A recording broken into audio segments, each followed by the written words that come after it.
Asato ma sadgamaya, tamaso ma jyotirgamaya, mrityorma amritam gamaya. Om Shanti Shanti Shanti. Om, lead me from the unreal to the real. Lead me from darkness to light. Lead me from death to immortality. Om, peace, peace, peace. Today is the first Sunday talk in the new year. And it may seem a bit strange that we are starting with the topic spiritual warfare. But we had to remember or realize that we are not talking about religious warfare or the warfare which is going on in the name of religion all over the world from a long, long time. That war is mostly over power and politics, occasionally over systems of theology or philosophy. But what we are dealing with is spiritual warfare that's going on within each one of us, each individual. One of the desert fathers who lived in the 9th or 10th century, we are not sure certain about the date, Philotheus of Sinai, very aptly states that, I quote, "We have in us a mental warfare more arduous than physical warfare." Human beings is a mixture of good and bad qualities. We all have some good qualities, we all have some bad qualities. We cannot say one person is completely good without any bad qualities, or a certain person is very wicked without any good qualities. We are a mixture of both. Sometimes we are very selfish. At other times, we are ready to make any sacrifice. Sometimes we are angry, arrogant, proud. At other times, we are loving, gentle, humble. So life is a continuous struggle between the outer and the inner world of us. We have to adjust to both these worlds, both the outer and the inner world. And failure to make appropriate adjustments causes mental problems. Swami Yatisharananda, in his book, Meditation and Spiritual Life, he quotes the psychiatrist Menninger. In his book, You and Psychiatry, Menninger writes, "Our failures are expressed in one of the two types of reaction, flight or attack. Both these reactions indicate instability. Sometimes we want to run away from everything that troubles.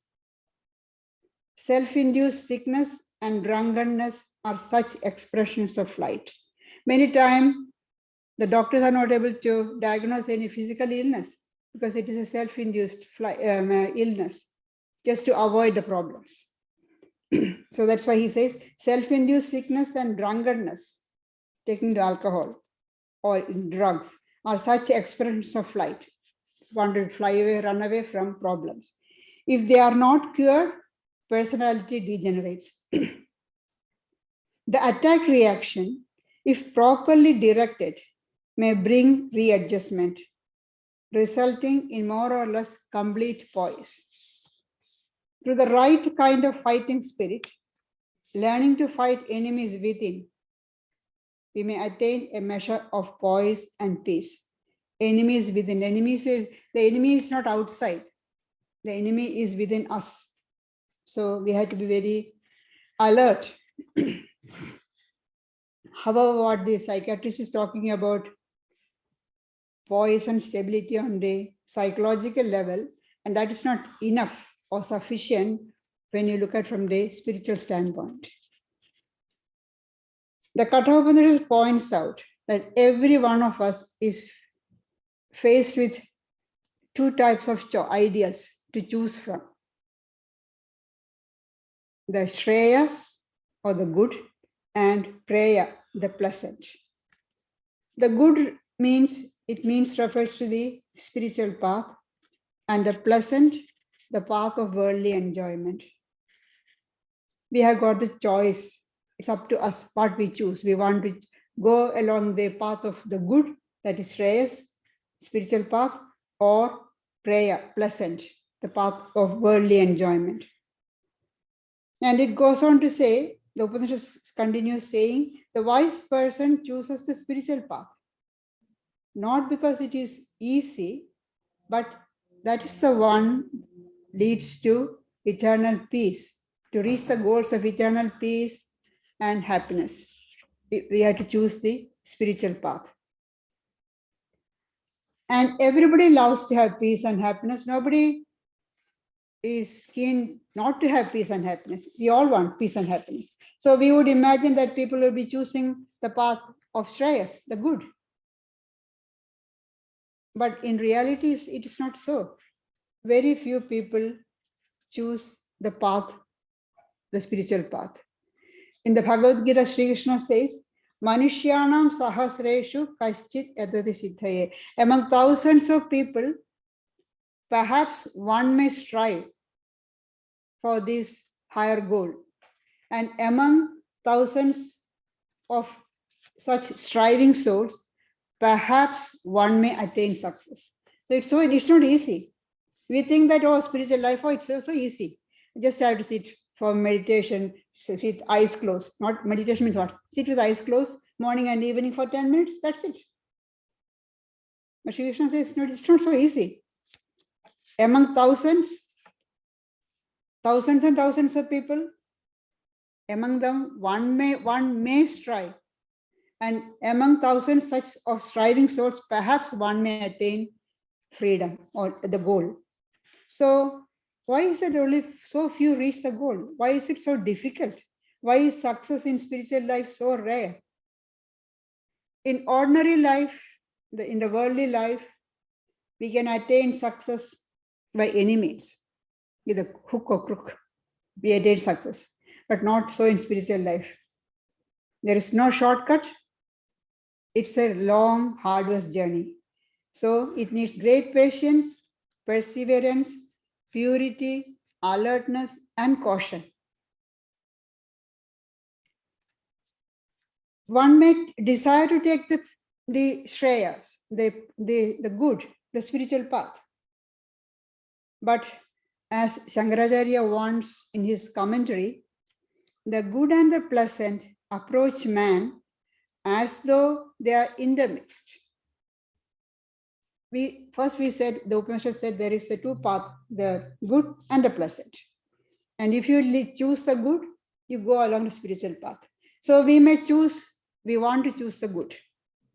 But Shankaracharya gives a commentary, it gives a warning that the good and the pleasant come to us as though they intermix. So it's very hard to distinguish which is the good, which is the pleasant. They come together. So it's very difficult for ordinary person of mediocre intelligence to discern between the two. We have to be very alert and cautious about the impressions that we get from the external world, that the impressions that we produce through our thought, word, and deed. We have to be very, very alert all the time. Quite often, these evil tendencies come in the guise of good ones. Say, for example, I'm helping somebody without any selfish motive. I think I don't have any selfish interest in that. I'm just helping for the sake of helping. But I don't realize how slowly, egotism, pride, arrogance, they all creep in unnoticed. And after some time, instead of helping, I stand on the top of them because I'm helping you. You have to listen to everything that I say because I'm helping you. It's egotism, pride, arrogance, all this come in unnoticed. So if you are not alert and nip them in the bud, this tiny sapling of evil tendency will grow into a huge tree of demonic qualities. Swami Vivekananda says, a man is man so long as he is struggling to rise above nature. We can say a person is a human being only if we are struggling to rise above our nature. Nature means what? The lower nature. If you do not engage in this battle between the good and the bad, between the divine qualities and the demonic qualities, and follow the path of least resistance, that is, follow our lower nature, then we are no better than beasts and brutes.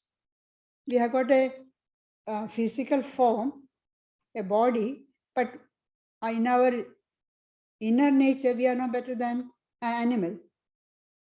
Of course, we give the definition, human being is an intelligent animal. So we are not better than, there's no difference between animals and us, only we got intelligence.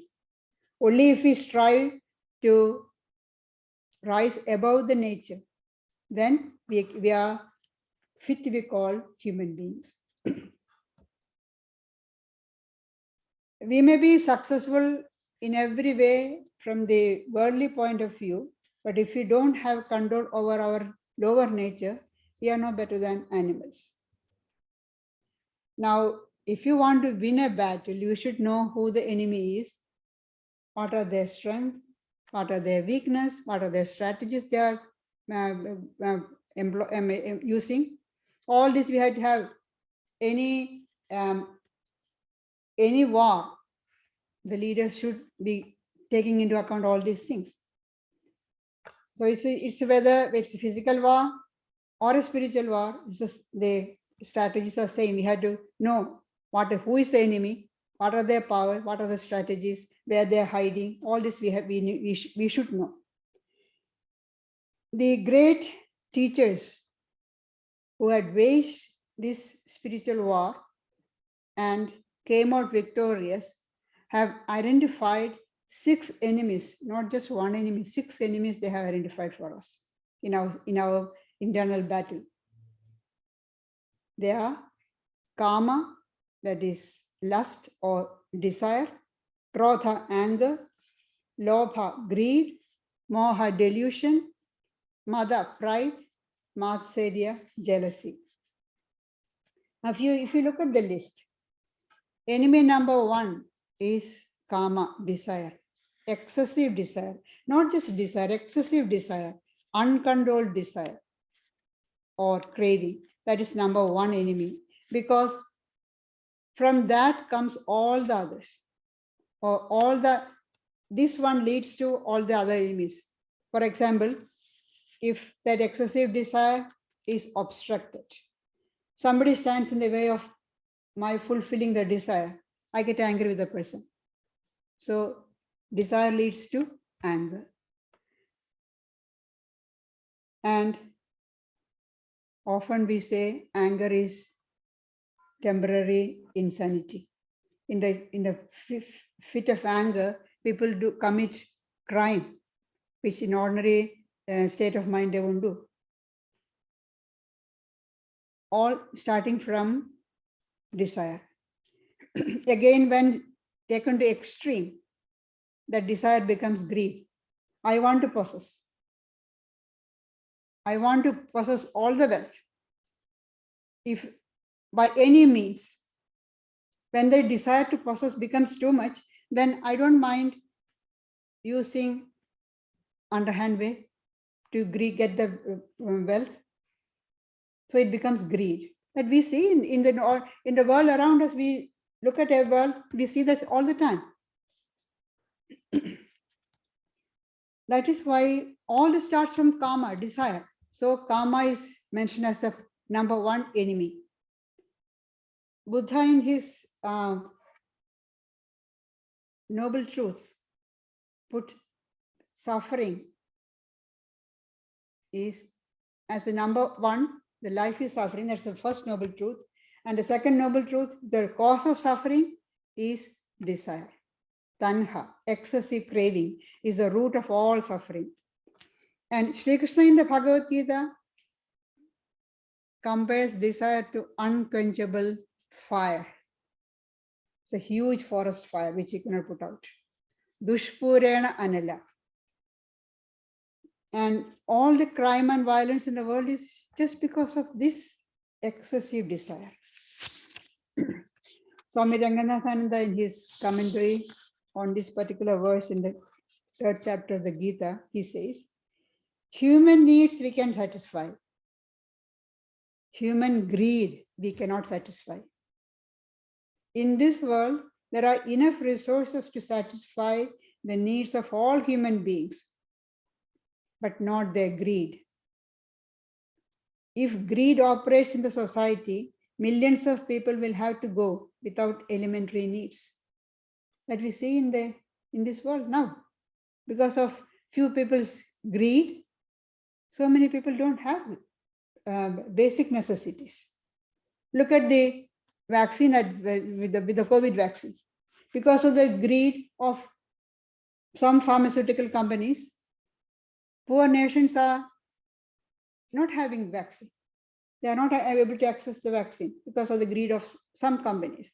So, and in the modern time, the gap between the rich and the poor are widening because of the greed.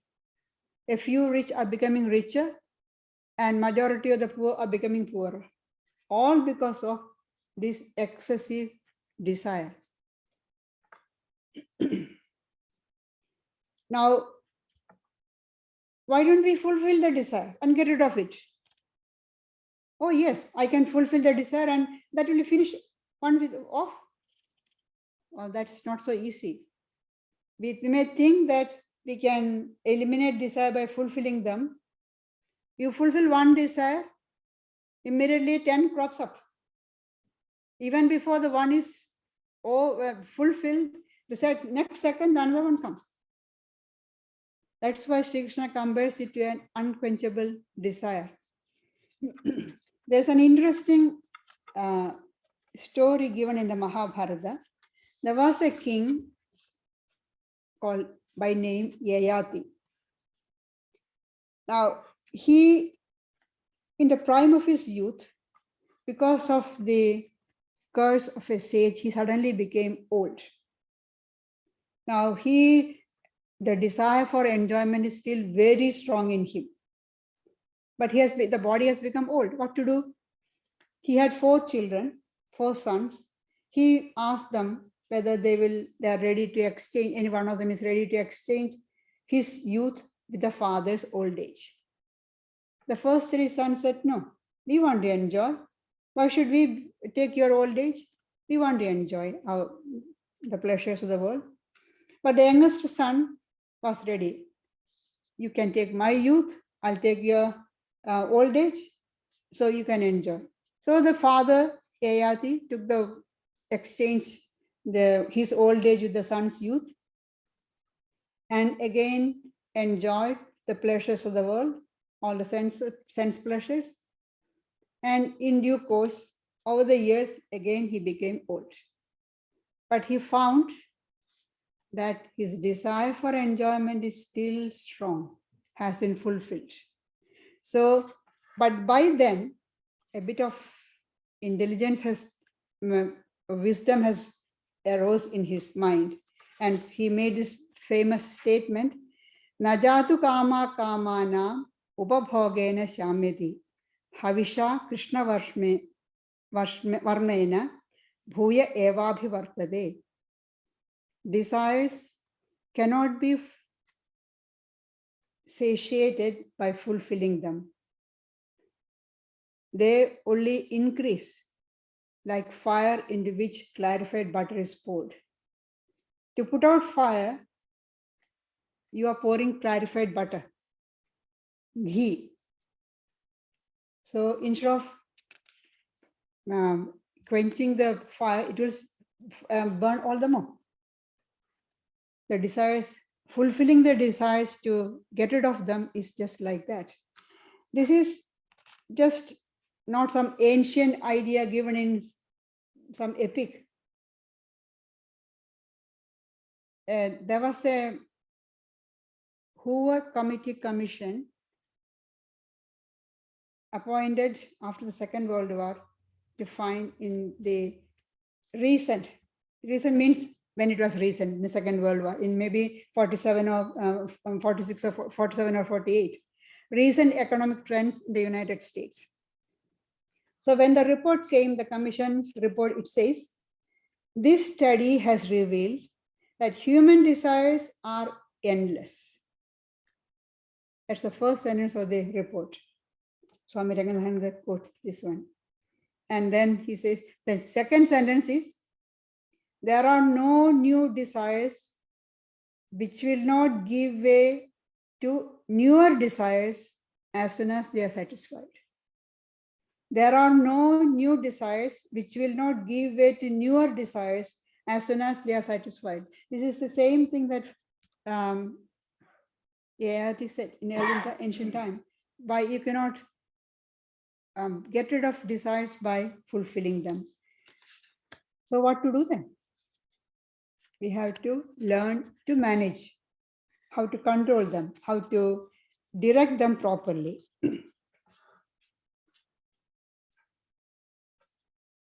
How to sublimate them instead of suppressing them. Then is desires completely bad?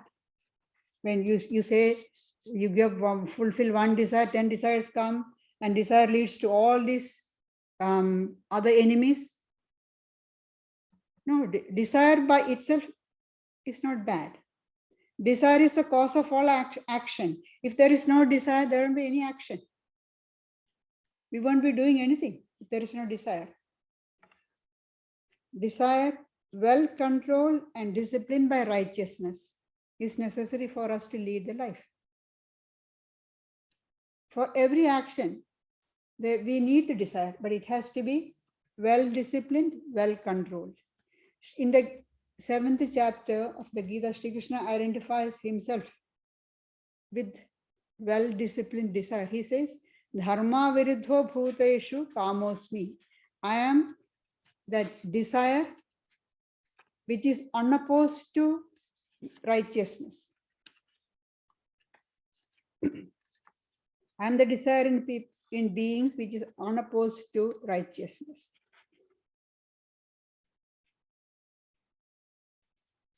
Often this enemy comes in the guise of friend.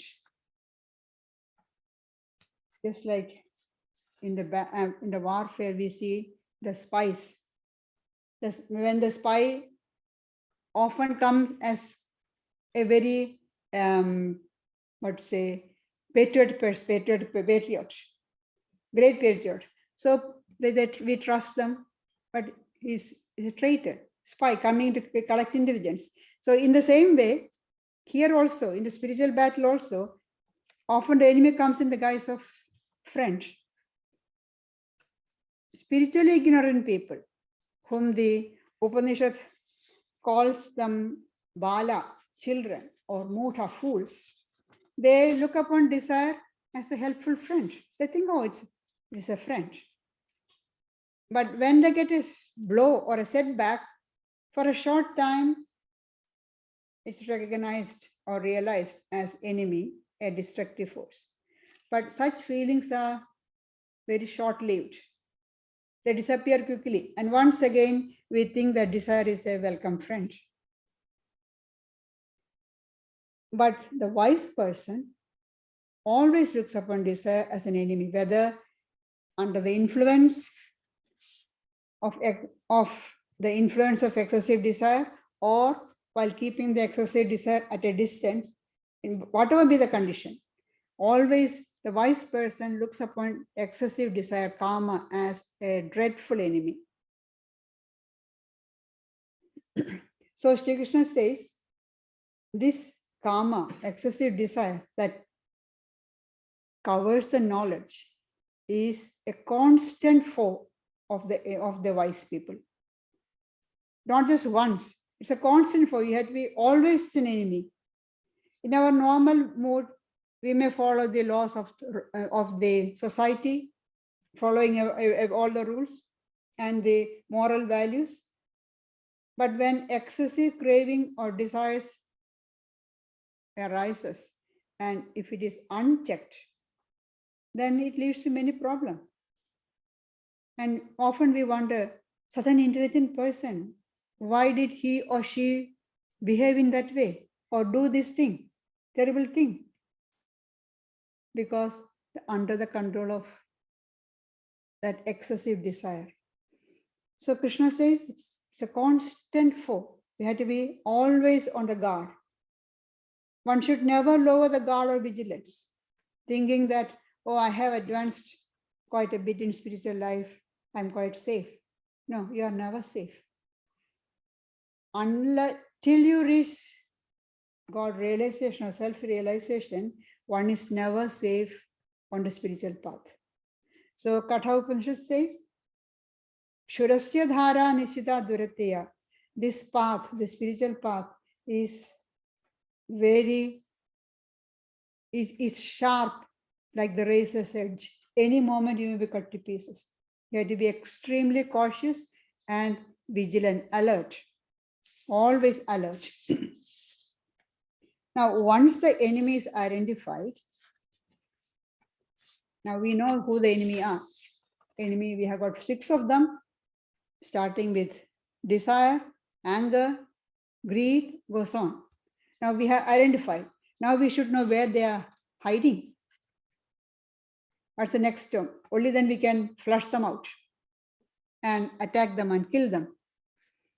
In the 3rd chapter of the Gita, Shri Krishna points out the hideouts of these enemies, especially the chief enemy, desire. The enemy is located in the sense organs, that's the senses, 5 senses, the mind and the intellect. Shri Krishna says, Indriyani manobuddhi asya adhishthana muchyate. Its location is Indriyas, the sense organs, manas, mind, and intellect, buddhi. It is the sense organs which are in contact with the external world. Any impression that we get from the external world come to the 5 sense organs. The eyes, ears, nose, tongue, skin. We get all the impression from the external world. And then the mind goes over those impressions again and again, repeatedly. And after some time, the mind gets colored by those impressions. When it is colored by the impression, it affects the intellect, the buddhi, the discriminative faculty. And when the buddhi is clouded, one is not able to distinguish between what's right and what's wrong. We do all sorts of mistakes because our intellect, our buddhi is clouded. All this may start as a simple impulse that comes from external world. Again, going back to Bhagavad Gita, in the 2nd chapter, Sri Krishna gives a detailed description how one simple impression from external world can lead to complete ruin of the person.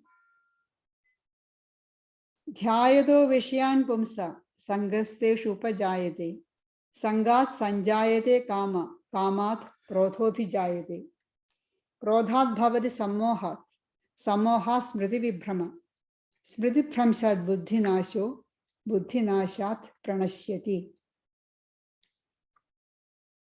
Dhyayado Vishayan, thinking about objects of sense enjoyment. We get attached to them. Attachment to them is formed. From attachment comes desire to possess, longing to possess them. And when that desire to possess is obstructed, it becomes anger. From anger comes delusion, not able to think properly. From delusion comes loss of memory. From loss of memory comes ruin of discriminative power. And that leads to the ruin of the person. So Krishna is giving step by step, starting with an impulse which came from external world. Say, for example, I saw something on the shop window. Once I was walking along the road, I saw something on the shop window. The next day also I saw it. It's a nice thing. It will be good if I can get it. So thinking about it, attachment comes. I like that. I like that. Attachment. From attachment comes a desire to possess. I want that. Now I come home and say it's a child, tell the parents I want that. Parent says no. Now the desire to possess is obstructed. That becomes anger. When become angry, the mind becomes deluded, not able to think properly. Then there is loss of memory. Who am I? What is my background? I have got these parents who care for me. All is forgotten. Loss of memory. From loss of memory comes ruin of discriminative power. I'm not able to distinguish what is the right thing to do, what's the wrong thing to do. Then, because I'm not able to, I'm angry. The parents that told me not, no, you cannot have that. What do? Maybe I go and at night break in and steal it. What's the result? Go to get punishment, go to jail. All that lead to ruin. Step by step, Shri Krishna is saying how desire, if it is not controlled, will lead to ruin. It's just like a small seed of a banyan tree or a peepal tree. A single thought is leading to the ruin. There's a peepal tree's seed, say it fallen on the crack of the wall. Slowly it sprouts, and over the time, over years, it grows into a huge tree. And what happens to the wall? The wall cracks, breaks down. Just seed, when it started, it was very small. We cannot even see. So small that seed is. But it has brought in the ruin of the building. It's just like that there's some one thought. It can lead to the ruin of the person. So we have to be very, very careful and vigilant. Because we go down step by step, we don't realize we are going down. Only after going down a long way, we realize how we are going down. Maybe then it's too late. Unless we are really fortunate to get somebody who is able to pull us up. So we have to be extremely alert and watchful as the type of impressions that we are getting in. Seeing, hearing, talking, touching, smelling, all the 5 sense organs bring in impressions. We have to be very careful what we take in. Very similar idea we can see in the imitation of Christ. Thomas A. Kempis says, for first a simple thought comes to the mind. See, exactly the same way as Sri Krishna says. First a simple thought comes to the mind. Then a strong imagination. Afterwards, delight, an evil notion and consent. And thus, little by little, the wicked enemy gains full entrance when he is not resisted in the beginning. And the longer a man is negligent in resisting, so much the weaker does he daily become in himself. And the enemy becomes stronger against him. So we have to be very, very alert. Why is that thinking of a thing, thinking over and over about some impression, that's very hard to get over it? Because, as we have said earlier, when you think about something, some impression comes, it leaves a mark in the brain.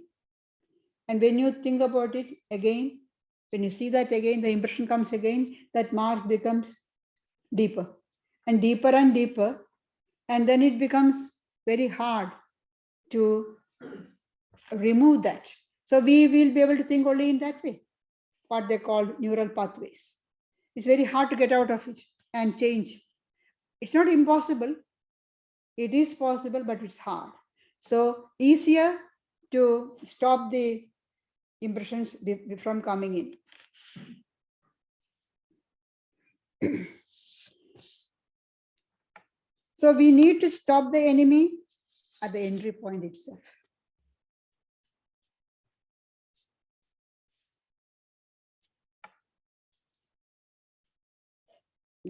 That's why so much of importance is given to control of the senses, what is in Sanskrit called Dhamma, and control of the mind, Shama. Control of the senses.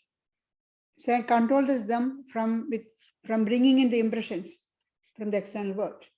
And then Dhamma, control of the mind. What the impressions have already come, going on and on. Impressions which are there, newly brought in, and which are already there. We remember, relive, something happened long ago, we relive them, they become stronger. And then it colors and again and again. So we have to stop the enemy right at the beginning, before the is able to come inside. Again, to quote from the Imitation of Christ, we must be watchful, especially in the beginning of temptation, because then the enemy is more easily overcome. Because in the beginning, it is just a thought. As we say usually, a passing thought. Just a passing thought. It's a passing thought, then it is easy to control it. Because then the enemy is more easily overcome if he is not suffered to come in at all at the door of the mind. But is kept out and resisted at his first knock. Immediately say, no entry.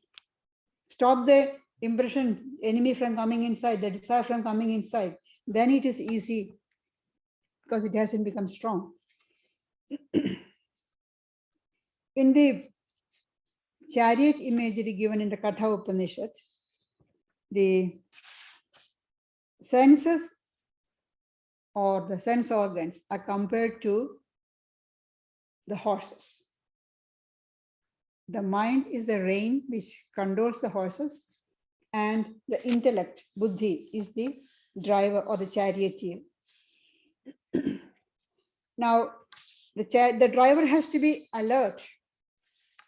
Only then can the reins be held properly and could lead the horses properly on the right way.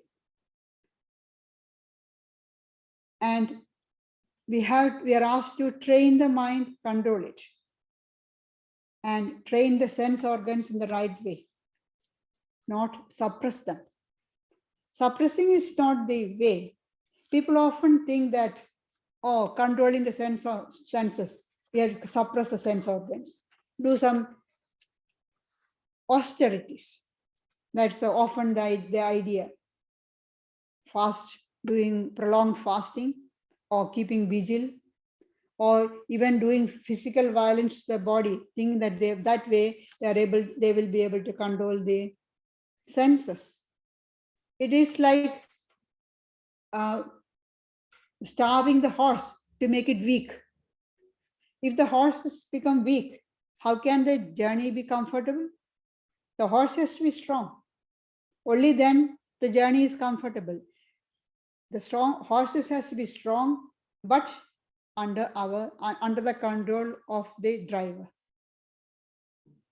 And the reins held properly. So suppressing is not the way. We have to sublimate, give them the right direction. All the senses should be given the right direction.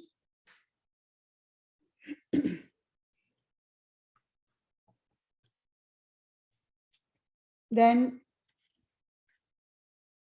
the energy has to be transformed. Only then they will be able to reach the goal of our life, that's a spiritual destination, or be able to gain success in this warfare. So like a war general, Sri Krishna is giving the order.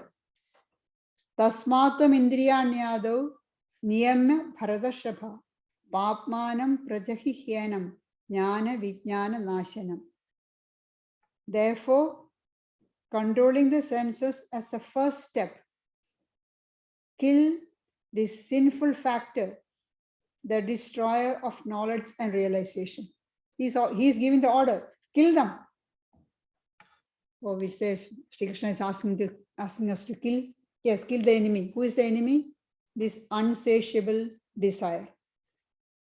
And what's the first step? Controlling the senses. Controlling the senses is the first step. Kill this sinful factor, the destroyer of knowledge and realization. This enemy, the desire, insatiable desire, it destroys the knowledge and realization. So stop it straight away. In the first step itself, stop it, kill it. Now, what if we are not able to control these evil tendencies, the desire, and then leading to anger, hatred, jealousy? So no point in going on the spiritual path. So rather I go back to the sense enjoyments,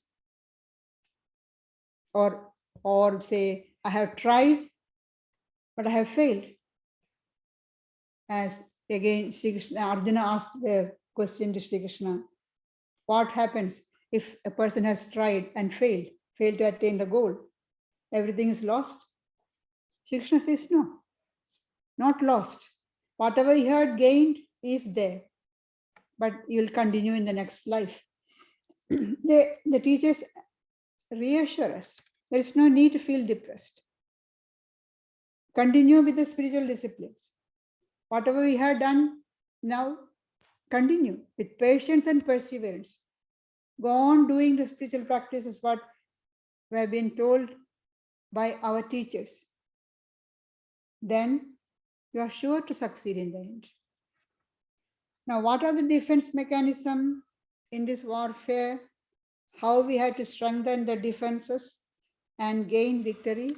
That we will deal with in our next talk on this topic, maybe next month or afterwards. Thank you.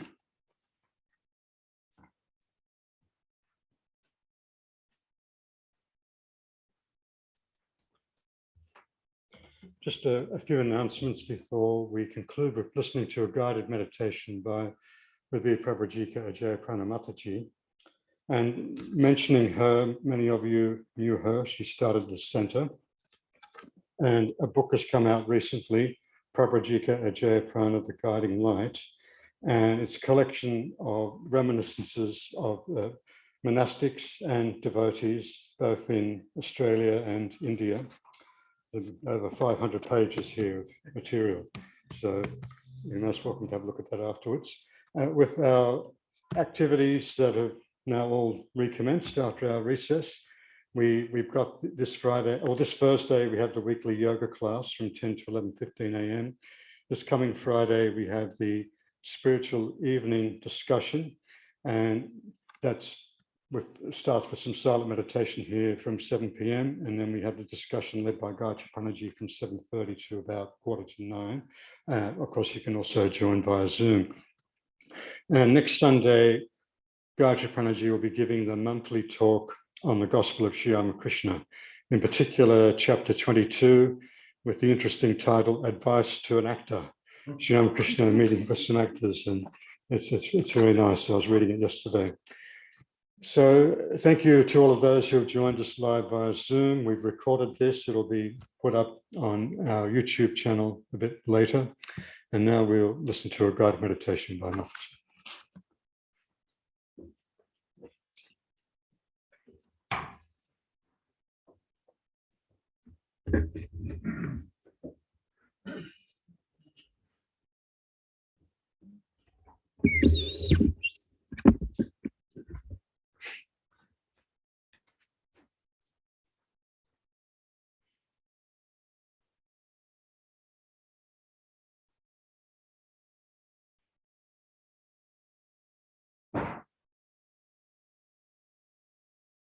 of Samaveda. Sing. Listen to the melodious music of the divine poet. He plays upon the flute of love. The notes soar to high heavens and reach the distant stars. They dance on the raging waves of the sea. The earth, the sea, the sky, the stars are all woven together by the soft strains of the divine music. Its vibrations echo through the corridors of time in the endless canopy of the sky. That same music is ringing through every part of our body. The divine light of cosmic intelligence, which is of golden radiance and sweet resonance, descends from its infinite abode to inspire us when we invoke its presence in our meditation. O Lord of divine light and silent peace, mayest thou accept the praises recited in silence by our hearts in the voiceless language of our yearning and love. Let us try to feel a stream of divine consciousness that is flowing gently and quietly, silently and smoothly through our veins. The light of supreme intelligence is shining in our intellect and illumining the pathway of our nerves and vital powers. The auspicious music accompanying the dance of the cosmic spheres is reverberating through our senses and organism in the celestial rhythmic flow. Awake, O sleeping beauty of my soul. The time of slumber and darkness is over. The storm and thunder of the night of ignorance and forgetfulness has passed away. The bright and glorious dawn of wisdom is appearing within the heart to lead us from triumph to triumph along the long illumined path of life.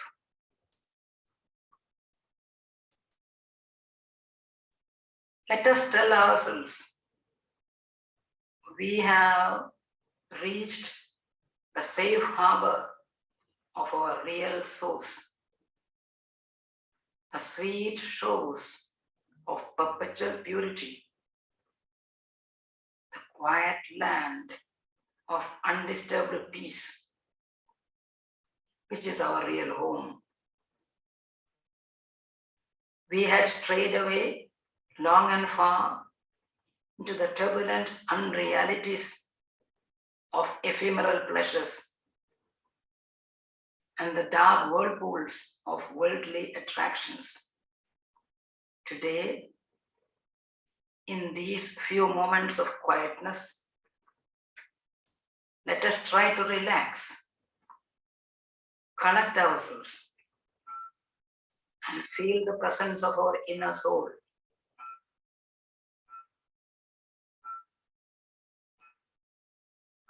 Let us try to see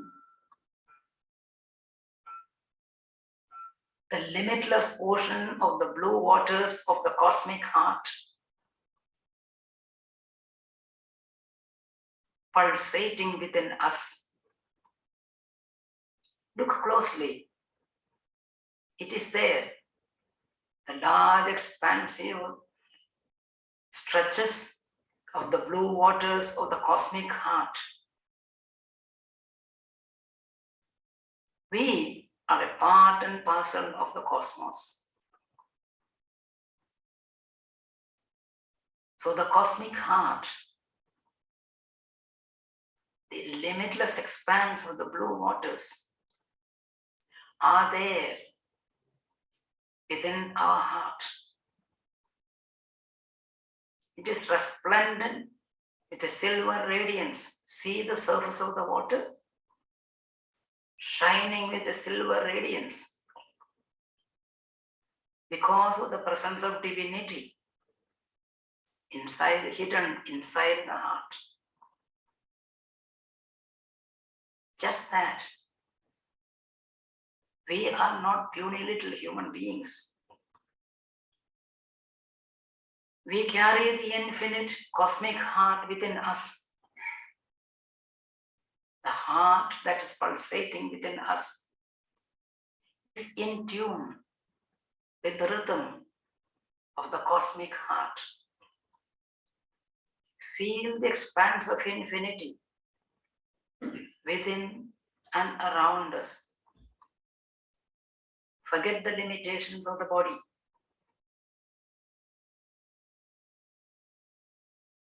That is a transparent covering. We are within and without. The glittering, shining, resplendent waters of the cosmic heart are slowly pulsating, gently moving inside us and outside us. We are one with that. That is our real nature. These limitations of individuation, personalized form,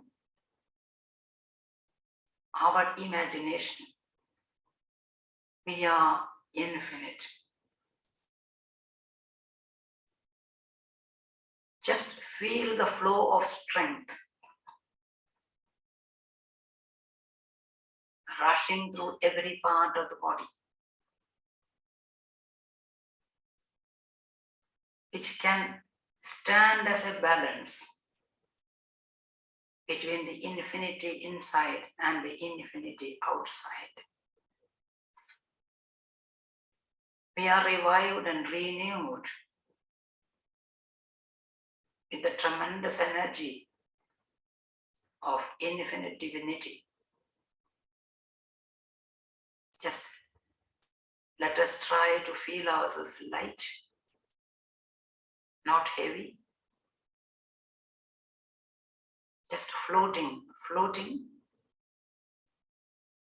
in the infinite shining blue waters of cosmic dimensions. It's all still, peaceful, quiet, silent. God is silence, and in silence we can experience God. There is silence inside you. There is silence outside you.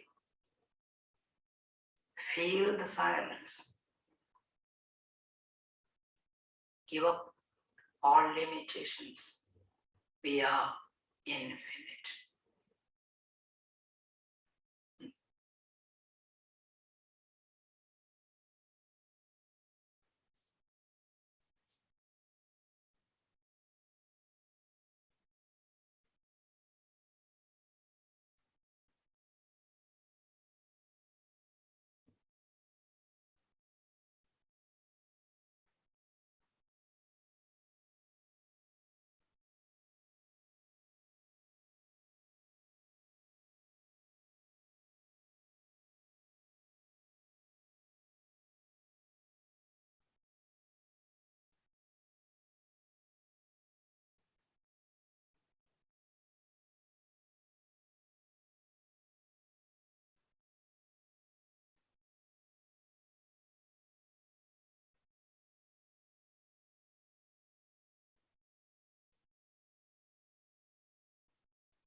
Hare Om.